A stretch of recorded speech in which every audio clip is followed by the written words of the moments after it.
Oh yeah, I should do that little title thingy. All right. Well, we are live. Hey, everybody who's watching. I think it's just us, to be honest. So I failed to get the link sent out so people knew that we were doing this today. So that is totally on me.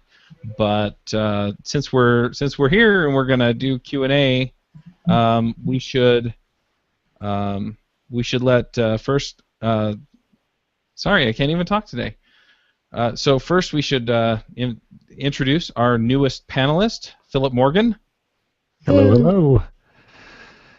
So you've been on the show before, but do you want to kind of give a brief introduction to who you are? And yeah, I'd love to. Thanks, Chuck. So I was on the show some months ago talking about positioning, and anytime I appear on a podcast, it seems like that's what I'm talking about. I'm sort of a content marketer who was not finding a lot of success in my efforts until I discovered positioning, and so now I'm a positioning evangelist, and I focus on helping development shops get more leads. So I use a number of techniques to help make that happen, and I am outside of that a new resident of Northern California as of about 2 years ago. A big fan of people who have the courage to go out and try to find their own clients and work for themselves. So I'm a big fan of small solo freelancers, small shops, and super pleased to be here. very cool. We are definitely excited to have you. Thank you. I have to say, I read your book after we had you on the show. Probably should have read it before we had you on the show, but Yeah. I absolutely loved it, and honestly, I think it's something that everybody out there who is even considering going into freelancing should do. It's the book I wish someone had made me read before I decided. Well, I didn't really decide to become self-employed. It just kind of happened. But yeah, it's the book I wish I had been forced to read before I went out and made all those mistakes on my own. But thank you for the compliment and the feedback. It's good to know that it was helpful and relevant. Yeah, it's great. It's great. I mean, I would say there are three sort of things that I really liked about it. Number one was just it was like good advice, right? Which is always nice to have. Number two, you spend a lot of time saying to people, "Don't worry, this is a normal reaction," right? And it was almost clearly you've talked to a lot of people about the whole positioning thing over the years, right? Like where or at least over the last year or however long it's been since you started thinking about this deeply, but. Right. Clearly sort of the same objections came up again and again, and so it was very weird. I was reading, I was like, wait, how did he know? How did he know? Because like for instance, but if I narrow my focus, won't that narrow my possibilities? And so I'm starting to think this, and of course the next page says, if I narrow my focus, won't it narrow my possibilities? Or and the third part, which I must admit I did not use, which I thought was great, but other people should use, because right, they should do what I say, not what I do, is all those spreadsheets you offered for like going and ranking and putting together, really sort of trying to analyze how do you find your niche, how do you find what you want to do. So I thought like it was good ideas and well presented. So yeah, thank you. You know that part about the fear, it makes me think of going to the doctor and they take that little rubber hammer and hit your knee and then your leg just goes boop. It's a reflex, right? And it's almost like that. It's almost like a reflex. Like it works the same for everybody. It's primal. It's hardwired into your nervous system somehow. That reflex of like, if I start saying no, my business is going to shrivel up and die. And I was given that explicit advice when I started off. When I started my business, I guess it was 20 years ago already. There was someone I met. And he said, "Oh, you run a business for yourself? Here's the best advice I can give you: never turn down a client." Oh, really? That's like the worst advice you could ever give anybody. Right. And years later, I'm thinking, I think that was very good advice at all. Now he's a lawyer, so maybe like the type of business he gets, the people who come to him, or I don't know what. but it definitely, that advice did not serve me well for quite some time. I envision this guy with like a club, and he's like smacking it against his palm, right? Whack, whack. You want to work for me? Whack. I can't say no. I need that business. There are limits, even to my naivete. I know, but I mean, basically, I've taken on clients where, I knew that it was going to be this adversarial, abusive relationship, and it was like, well, I need the money, and it was so not worth the money. On that note, I some months ago put together a spreadsheet, a real simple spreadsheet that's got about maybe 12 things on it. That was every time I'd have that experience that you're talking about, where you're like, that didn't go well, and if I look into my heart of hearts, I saw it coming. I did it because I wanted the money, or didn't have the courage to say no, or didn't have the faith that if I said no, something else would show up. Like all those things, right? And I made a list of all those things where I should have said no, but I said yes. And then set it up where I just do a binary 1 or 0 and it was just basically a list of red flags. And for a while, I was calculating a score. So if you got a 1, it meant this was not a red flag, and if you got a 0, it meant it was a red flag. Added up all the ones, and then you had to be over a certain score before I would allow myself to take you on as a client. It was a way of kind of trying to train myself to not do that reflexive yes. Yes, of course I can do that for you.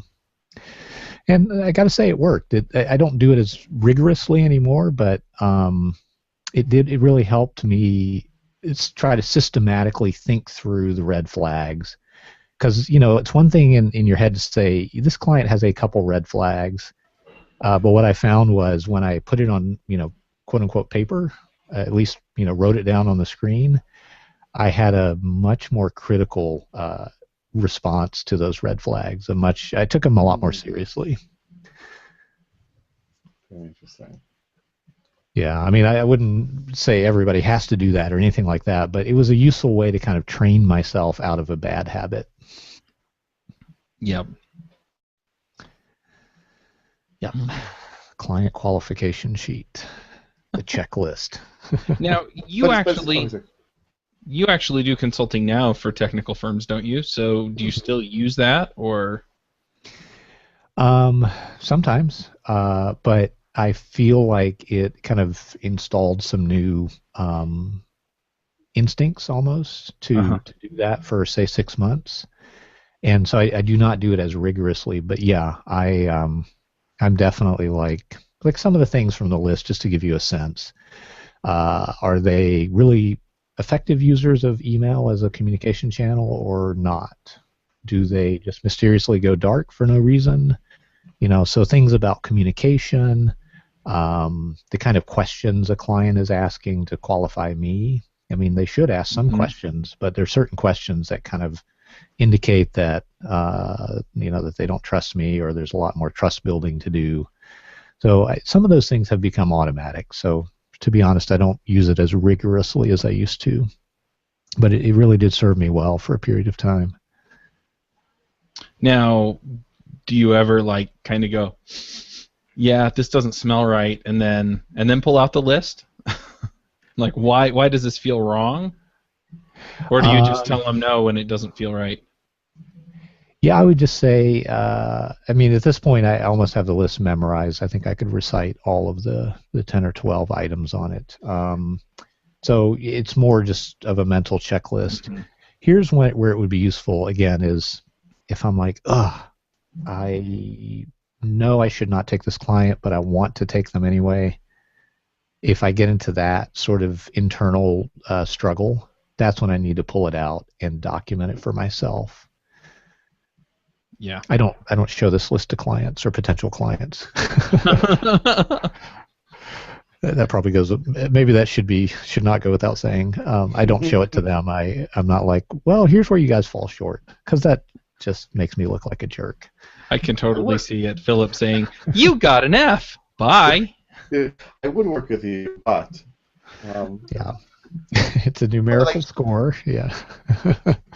and the thing is also, I mean, what I found is a lot of it. I mean, even though you seem to be using, I guess, what are, or at least what you've described are somewhat like objective qualifications. You know, as objective as are they effective users of email can be.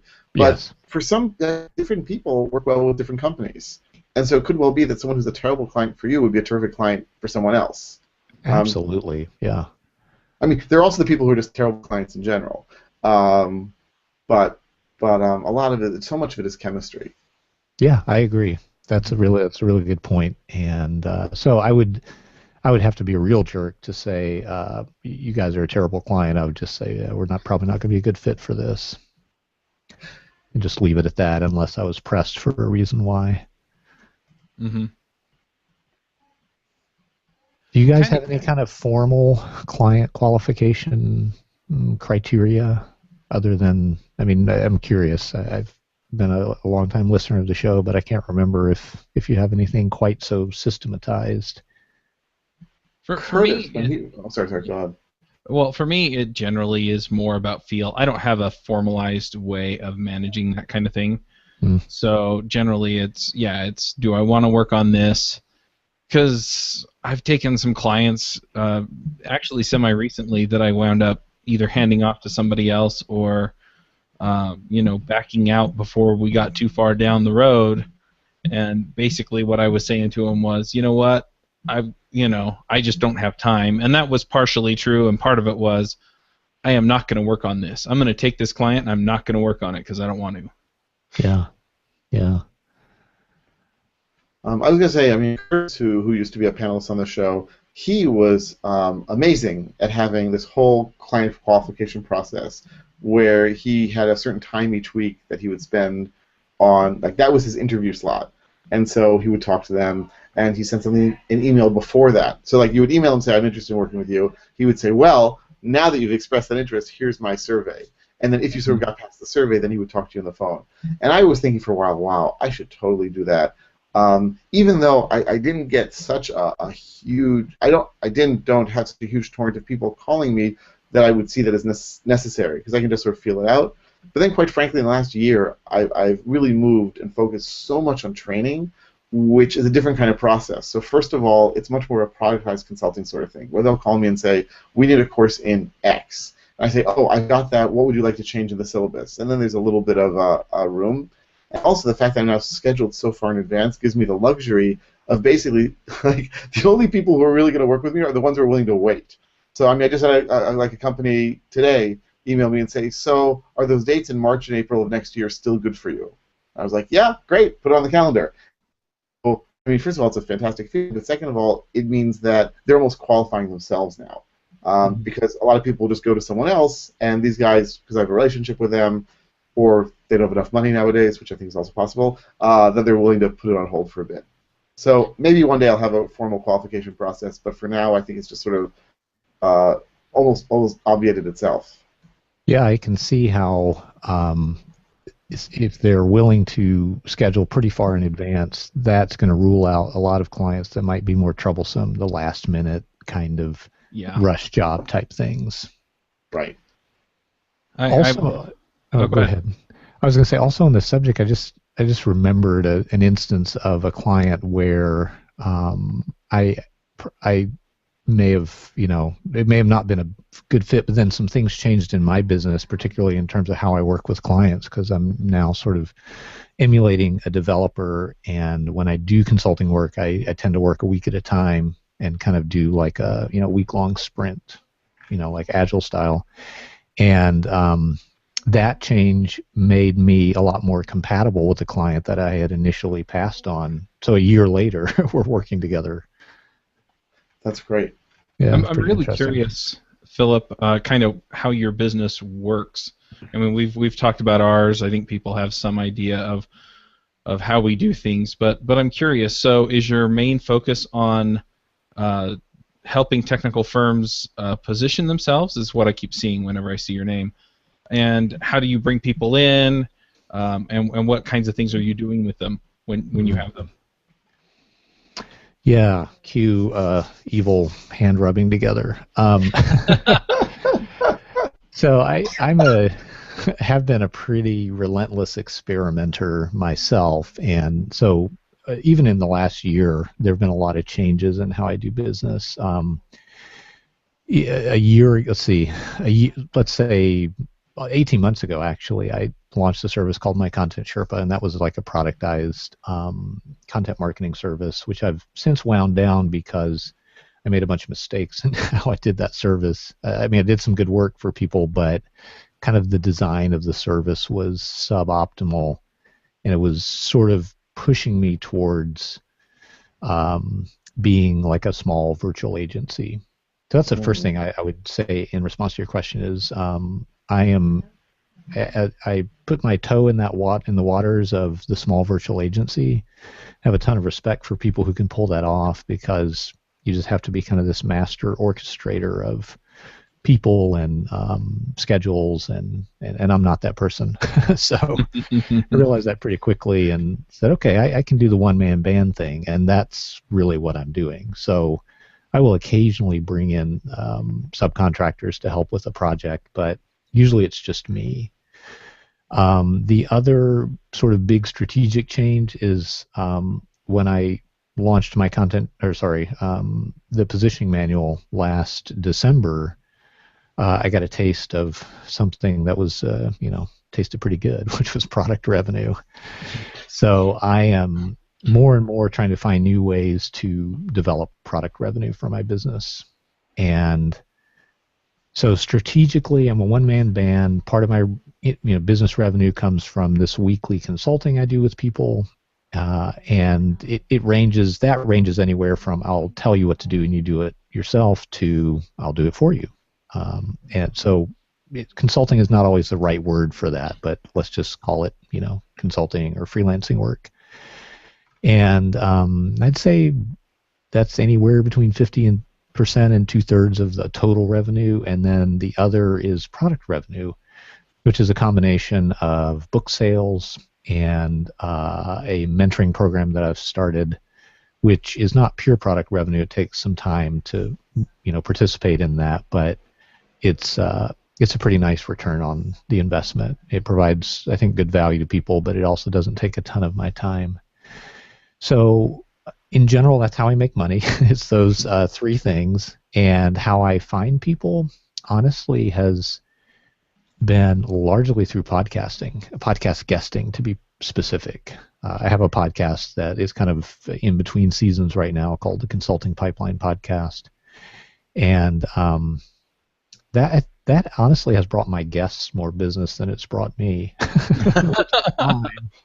But that's kind of like the power dynamic in podcasting, right? It's the guest who comes in and is the expert and is sharing their expertise, and the host is, not really at the center. The host is working the spotlight back at the back of the stage, and the guest is on stage. So anyway, that's brought my guests more business than me, but specifically appearing on podcasts is something that's probably added around 500 to 700 people to my email list. It's hard to say exactly because I haven't done things great, and that was an email list that started, with nothing. So over the past year, that's been the strategy that has been super effective for helping me kind of grow my own audience of people and leads and prospects and so forth. Every once in a while, I see somebody show up on my list. I mean, I don't watch every subscriber notification, but someone shows up, and then let's say within a month, I'm working for them. They've hired me to do consulting. That doesn't happen a lot. I can only point to 2 times that's happened, but I want more of that. I want to make that happen more. And I think that's just a matter of getting bigger numbers of list subscribers and doing a better job of showing them what I can do for them. I don't know if that was a great answer or not, but that's I think a question.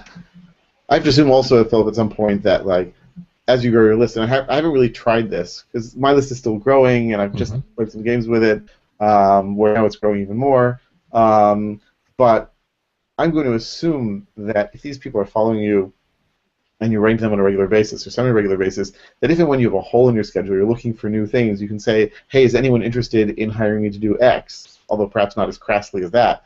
And like if you have a large enough audience, presumably it'll happen because these people know you and trust you down those initial barriers. Yeah, there's a couple interesting things about that, and I've actually done that. I did it on Twitter, and it was exactly that crass. I have a hole in my schedule. Do you need some content marketing asset or some lead generating asset? Let's talk. We'll build it. And I got some work out of that. So it was exactly that crass. So there you go. But I've done that on my podcast too. You know, I just get in, and at the beginning, hey, I'm Chuck, and I need some freelance work, and then I have people come to me and say, oh, I know who you are, and then they, I used to be so shy about doing that, and then I realized, well, I mean, that's part of how you sell something is just say that it's available. Yep. And if what you're selling is your time or your ability to focus on a project, you should say that that thing is available. I think us freelancers, one of the things in general, I think, is we freelancers have a lot to learn from successful product businesses. We can't take everything they do and map it one-to-one to our businesses, but I think we have a lot we can learn. But I was going to say, Reuven, another part of that was the person who hired me, who saw the tweet on Twitter, I'm sure had seen me elsewhere or was also on my list. And so having a list kind of creates an awareness, and I've gotten, and this has actually been confirmed by other people who have big lists, I've gotten, let's see, trying to think if this has actually happened to me, or if somebody else, but I've seen it happen with other people's lists where the person who is a member of your list, Reuven, might refer you to somebody else who's not on your list, and that person who's not on your list ends up hiring you. Mm-hmm. And so there is, even though that person on your list doesn't directly give you money, there's benefit to them being there. So naturally, as a kind of a content marketer, I'm a big fan of people building a list from day zero of their business. So I'll tell you, last week I did something with I hired I always forget the name of Kurt Elster and Kai Davis. They offered this thing on their mailing list. We will tear down your website and help you out. I was like, for I think it's $200. It is so worth it to have these guys look at my book website and tell me why books are not flying off the shelves, as it were. So they did an amazing job to tear down, and there's great guys and very useful. And toward the end, I said, listen, I have these sort of specific sublists for email courses. What do I do to get them on my main list? And they were like, oh, I mean, I'm using Drip. They're like, just automatically at the end of the email course, say, this is what I'm doing. If you mind, click here to unsubscribe. If you don't mind, you'll keep getting content. And I was thinking, oh my God, I'm going to get so yelled at for spamming and so forth. And maybe that will happen because I haven't yet put out another message to my list. It's going to happen the next day or two. But a bunch of people actually respond. I have this intro thing on my list. Please tell me about yourself. And I'm so overwhelmed with email now from people telling me about themselves. And it's an amazing feeling. But people, and several of them said, not just like, oh, here's about me, but I'm so happy to have the opportunity to learn more from you. And it's a fantastic feeling, and it means that they were interested in getting more, and it means that this is really the way to build a community and build reputation and build a relationship with people. Yep. Yeah, it feels so weird at first, just like learning any new skill does. Learning to dance or something it just feels so weird, right? Especially if you still feels weird, but okay. Yeah, just imagine taking ballroom dance lessons. If that terrifies you, you're going to feel just as weird building an email list because you're doing things that you're just like, what? But you've never been on that end of things. But on the receiving end, it feels totally different. And if you do it right, it's a great way to build real world connections with people, just like you're talking about. That email where you transition people from the email course they signed up for to the list you're now adding them to. Mm-hmm. That gets like a 1% unsubscribe rate for me. I mean, super low. I was shocked. Now, again, maybe it'll happen when I start sending out things on a regular basis that they'll unsubscribe. But given that I just added, thanks to that, in the last week, 700 people to my list from the people who have been on my email courses, and the fact that, 10 unsubscribed? Right, as you're saying, it's extremely low, and the positives way outweigh the negatives. Yeah. And people like I've said this before, I think on the podcast and to many people, I've been running for Linux Journal just about every month for 20 years. Virtually every message I send to my mailing list has more responses than I've had to all of my columns over all of those years. The sense of interaction that people have with the email is truly astonishing, but it's positive. Like I get such a great feeling. I love meeting these people and interacting with them, and I really see it as a great opportunity for me to learn from them as much as for them to learn from me. Absolutely. Not just need time to respond to all that email. Yeah. Yeah, I've been doing similar things with just putting out there that people can get 15 minutes of my time on Skype. And that kind of response has been awesome.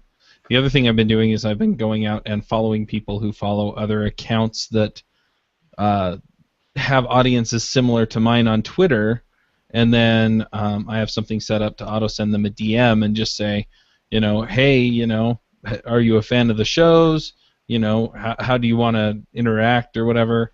And just those conversations, I probably reply to about 40 or 50 DMs every day on Twitter from people who are replying and going, hey, yeah, I love the shows, or, well, I didn't know about them before, but I checked them out, and there's a lot of great stuff there, and this is what I'm interested in, or just things like that, and just having those conversations, having the face-to-face conversations over Skype, as much as those are face-to-face conversations, have also been really, really helpful, and have brought all kinds of opportunities just to get to know people. And it's extremely valuable because then I have this idea in my head of who I'm serving and what I can give them. That's incredible. And now I need to get them on my email list. I'm curious about those Skype conversations. I think a lot of people are sort of afraid to invite strangers into their life that way, and I think it's so awesome to actually do that. How do those go? What's the no-show rate? I probably have one in every 4 or 5 that don't show up. It's just a Calendly link, and it allows 2 slots per day. So it's not like I'm overwhelmed with all the people who want to get a hold of me. And it's just nice because I can get in and I can talk to them and I can get to know them and, like I said, just make a connection. What are the conversations like? What do people ask you? It really depends. A lot of times I wind up asking them questions about who they are and where they're from, and I really want to kind of get personal details. At the same time, I also want to know which shows do you listen to, which episodes have you liked, and that kind of thing as well. And a lot of times we kind of go back and forth. I usually spend at least half the time just asking them questions about themselves and getting responses. I've had a few people get on and they've talked at me for 15 minutes basically saying, this is what I've been thinking about lately, or, gee, isn't development great? I don't really get to ask many questions or get to know them all that well because they just spout. But most people, they're like, okay, well, what do you want to talk about? And I'm like, well, I want to talk about you. And then I ask them my questions. It works out really well.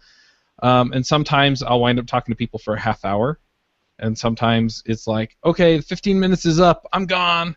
I had one guy, he got on and he talked to me for 15 minutes straight. He didn't stop, he barely took a breath, and I couldn't understand anything he said.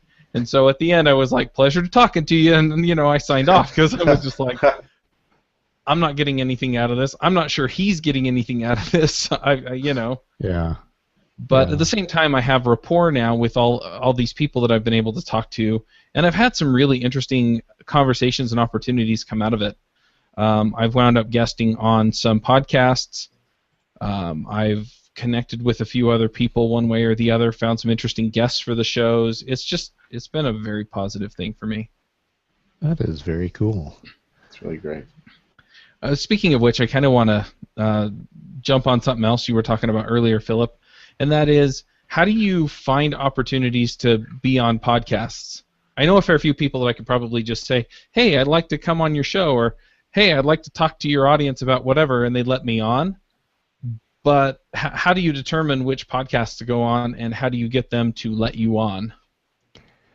Well, my answer is not going to be super satisfying, I don't think.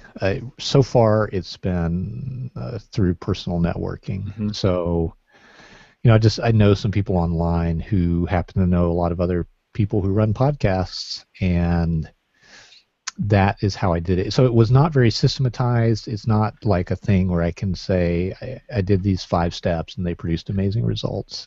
It was just, you know, and in the times when it's been kind of questionable whether I was good enough for that podcast, I would always try to point back to some other appearances and say, here's some other podcast guests I've done. I mean, not to be crass here, but most podcasts show hosts are in a position, not a position of strength, I would say. They need guests. They want relevant, awesome guests, but sometimes it seems like the standards are kind of low. So I don't know if anyone out there listening has read the book Trust Me, I'm Lying by Ryan Holiday, but he presents the basic protocol I would recommend for anybody who kind of wants to work their way up any kind of media ecosystem. It's wrapped in, his method is kind of wrapped in a narrative that may or may not be all that interesting to you, but the method is basically, you work your way up the food chain. So you start out at whatever is the most accessible thing, and this would apply to guest posting and podcasting and lots of other media placement type things. So I am starting to get a little more systematic about it, Chuck. I'm going to hire a VA to sort of map out the podcast ecosystem of shows where I would be interested in being a guest that are kind of like next level shows. And then what I'll be doing is loading up some cold emails in an outreach tool like QuickMail or Outbound.io, which just automates cold outreach somewhat, telling people and saying, hey, I'd love to be a guest on your show. Here's 2 appearances that are relevant. Here's 3 topics I could talk about. That's what I've learned from my friend Kai Davis is you just have to make saying yes so brain dead easy for people, and it increases the rate at which they do say yes. Perhaps I'm pretty sure Kai's been on the show before. Yeah, he's been on the show. About outreach. And it's just, do all the work for them. That's the meta tip. Do as much of the work for them except for the saying yes part. So give them topic ideas, give them dates you're available, just anything that's a question mark, try to eradicate it and make your emails have one call to action per email. And so that's what I do, and it works just fine. No magic there, though. Yep. Yeah, that was more or less what I was planning on doing, was basically compiling a list of podcasts and then reaching out. I think, have the advantage of saying, if they're technical podcasts at all, I can talk about my own shows and say, look, I know what I'm doing here, but I think I have something to offer your audience, and here's what it is. Yeah, I would say that's probably an important part of that initial outreach is get them thinking about how their audience might be interested, and I think that'll increase the rate at which you get a yes back. Mm-hmm. Yeah, and there are some that I think are going to be harder to crack than others, but you can also work the angle of getting to know people that they know, and see if you can get in. That's true. I guess I do the kind of the frontal assault first, and yeah, I'm the same way. Yeah. Just tell me no, but yeah, that doesn't mean I'm giving up either. Yeah. Yeah, one of the things, I have not gotten into this research project yet, so I am assuming that iTunes rankings are probably going to be my best proxy for audience size. Uh-huh. Like just their rank within iTunes. Is there something else I should be looking at in terms of kind of trying to gauge who are the heavy hitters, Well, I mean, and you talk about this a little bit in your book, but the audience size is not as important, I think, as audience fit. Sure. But once you've got the audience fit nailed down, then iTunes ranking is based off of like a running average of the last number of new subscribers and downloads that you've gotten. Mm-hmm. So it's it's a reasonable approximation of who has a larger audience. Mm-hmm. But it's not perfect. You can always ask the podcaster, and sometimes they just publish those numbers. Right. But yeah, I don't know if I have a good answer to that other than, yeah, iTunes ranking probably is a good indication. It's not a perfect indication, though. And there's no way to know if the space just isn't that competitive, and so only the top 2 are the ones you want to get on, and the other ones aren't going to pay off. Yeah. I mean, as far as my marketing goes, I have sort of a really short list of marketing approaches that I prioritize, and I kind of have a policy of I'll go on anybody's podcast and talk about positioning, because on the whole, it's been a great way to start to develop an audience. So I may just find out the hard way, and at some point I'll be saying, "Oh, I won't go on a podcast unless they're really good." But for now, I mean, I'll go on anybody's podcast. So the other question I have is, how do you convert your podcast guest appearances into people on your mailing list or people buying your book? I think it's that I do have some well-developed thoughts about it. I think it's really important that the alignment between the end of show call to action and the podcast guest appearance itself be a tremendous amount of alignment. So what I mean by that is whatever I'm talking about on the show, which, to simplify things, is usually positioning. Although I promise I'll be a little more interesting and diverse in my questions as a panelist here. But I'm always talking about positioning as a guest. So I send people to a positioning crash course right now. And what I need to be doing to kind of level up is having a landing page that's specific to that podcast that offers an opportunity to learn more. So the call to action needs to extend the value of whatever it is we were talking about. So if you got value from hearing me talk about positioning as a guest on this show, the call to action needs to be how to get more value, and it needs to be just perfectly aligned. So, go join my list, not a good call to action. Go, view my beautiful website, not a good call to action. So that's really, I think the key is to have some next step for someone to take if they found your appearance on the show to be interesting or informative or educational. So I like email crash courses. I like, go here to this easy to remember URL. I like vanity domain names for that reason. So anytime I set up a thing, I usually get a vanity domain name for it. So my email crash course that teaches you about positioning is positioningcrashcourse.com. Right. And it's long. It's not easy to type in, but it's easy to remember, positioningcrashcourse.com. And because podcasting is, I know I'll get a link in the show notes too, but also if someone's listening or on their phone or whatever, I want them to be able just to type that in and go to a landing page and get on my list. So that's basically what I've done that's worked pretty well. I like it. Yeah. It's work. It means you don't just show up, because if you create like a landing page that's specific to a podcast, that takes work. That takes time. I mean, there's no reason you can't kind of have one that's a template that you just tweak 20% of it to make it specific to that podcast. Yep. The thing I don't love about that landing page is then you've got to, it's fine in the show notes, but then you've got to, people say, so Philip, how can people find out more about you?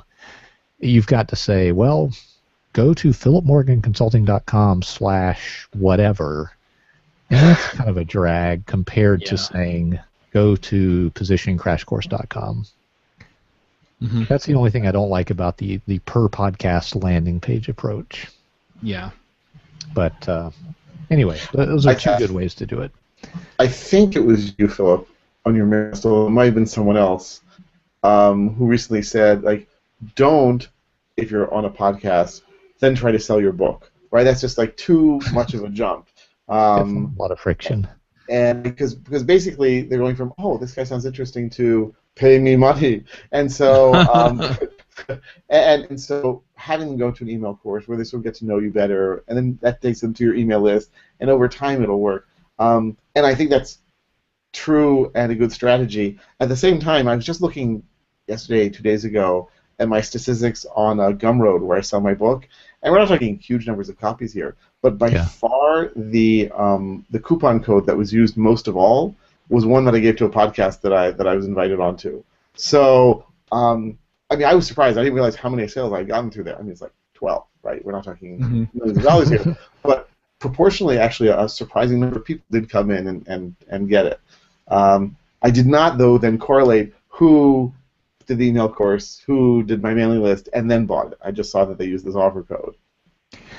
That gets so tricky to do when you have all these different data sources and channels by which somebody can buy something. You have to, I think, be smarter and more dedicated than I am when it comes to the analytics side of things. I did say that, I did say that in a recent email to my list. I said, I saw, for me, it was kind of a mistake to try to pitch a book at the end of a podcast appearance. But I'm also not surprised to hear that performed so well because, podcasting has these qualities of intimacy and, if someone trusts you after listening to you drone on for 30 minutes about some subject, then they're probably a pretty good candidate to buy a book. That's awesome to hear that data point about that. Well, the other thing is that if you're talking throughout the show about whatever the book's about, and then at the end you're saying, I have all this information plus more in my book at, myawesomebook.com, then it makes a whole lot more sense, because it has that alignment that you were talking about earlier, Philip, as opposed to saying, well, where can we hear more about you? And, you've been talking about Swiss cheese for an hour, and then it's like, well, I've got this Python book that you can go check out, But yeah, so then they're saying, oh, okay, so what I'm getting here I want more of, and, it doesn't cost me a lot of money to get a copy of the book, then that makes sense. Yeah, it really is about alignment between the call to action and the marketing experience that person had, or the educational experience. Yeah, I also have to point out that so I have a mastermind group that I meet with every Wednesday, and it's organized by Aaron Walker. If you go to viewfromthetop.com, you can check him out and what he's about. But anyway, so he has 4 different mastermind groups that he runs, and the thing that's really cool about it was that several of the people in the other masterminds and in mine, we were all talking over the same week about how to be podcast guests, and so we're actually putting together a little co-op. And so if you know a podcaster and you think that somebody else's message will fit, then you refer them, and we can also get on and say, hey, I have this message to share, and I'm looking for these kinds of people, and then you can get the introduction. So it's been kind of interesting to see where that's going here over the last little while. That's awesome. How is that working well so far? Are people excited about that? We are just pulling it together. Okay. So we just had a whole bunch of people say, yeah, I'm interested, and so I think we'll start formalizing things here over the next week or so. But that's kind of the idea. You remember web rings back in the, in the 90s? Yeah. Wow, I never thought of that. It's sort of that idea for podcasting a little bit. Nothing there we go. Under the sun there. At the end of my show, I tell you about another show. That's awesome. Well, NPR's been doing it now with all their podcasts, and I have to wonder how sincere their hosts are. Like, really, is Terry Gross interested in whatever she's hawking? I don't think so. But basically, her boss has said, you will like this podcast, and you will tell everyone how much you like it, or at least you'll lie about how much you like it. And that's clearly just building up their brand and so forth. Yeah. But if you have that authority, then it's really easy to refer people to the same authority. I mean, it works really well for me when I'm promoting my other shows, because if they're remotely interested in Ruby or JavaScript or Angular or iOS development, and I tell them I have another show on that, then it immediately has credibility because they're used to hearing me on here. Mm-hmm. Very true. So you get that, hey, this is by the same people. Yeah. Well, we're getting kind of toward the end of the hour. Do we want to do picks, or is there something else we should discuss first? Can't think of anything offhand. Did we want to talk about Jonathan? We need to talk about him behind his back. Jonathan who?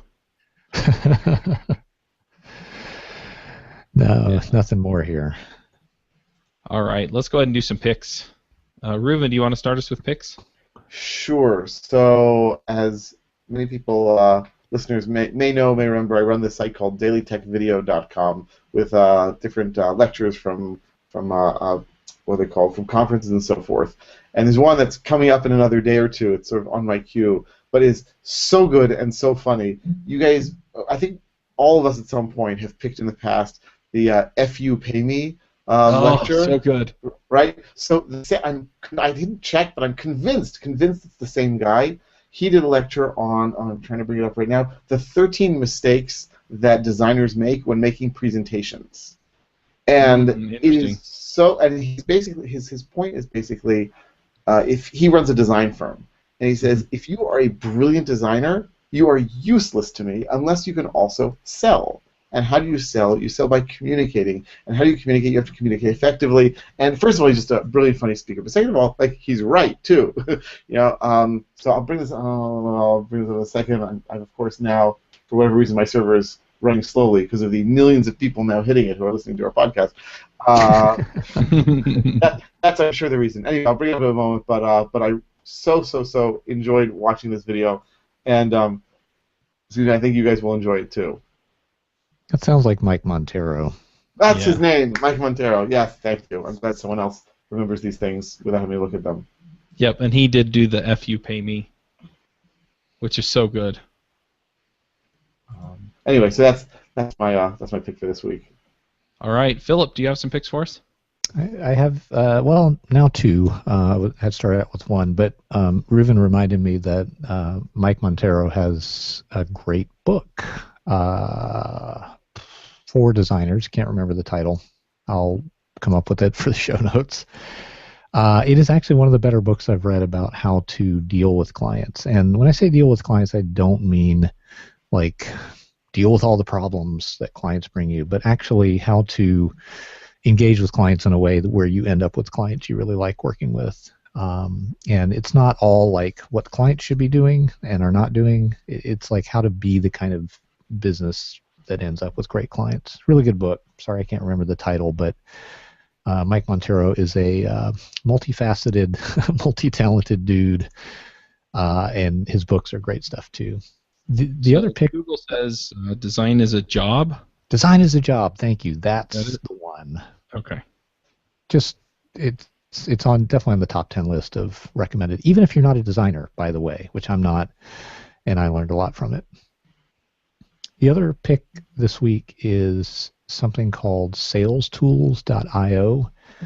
I find myself in the course of my my self-employment having occasionally to gather lists of people and reach out to them for entirely legitimate reasons. I'm not a spammer, but sometimes I want to interview a certain type of person or do research on a certain type of buyer and present that research to my clients.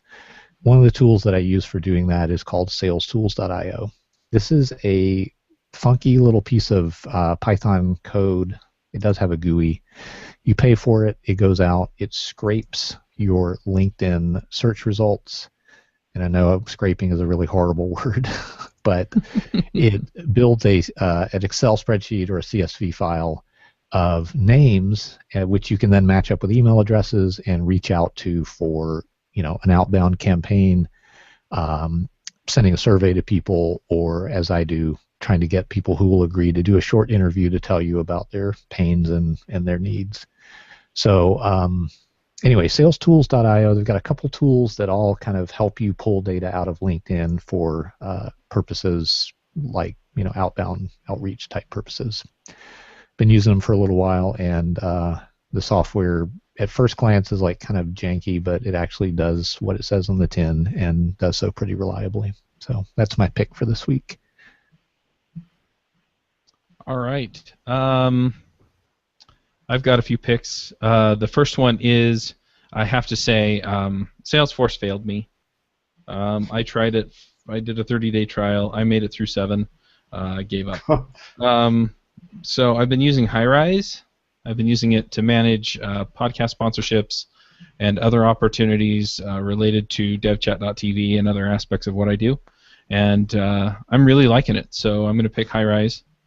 And I'm also going to pick Philip's book. I think I picked it before, but I really, really liked it. And so since you're here, I'm going to give you props and say that it's an awesome book. Thanks, man. All right, well, let's go ahead and stop the broadcast. Thanks anyone who watches this during or after the fact, and we'll be back around doing this again next month.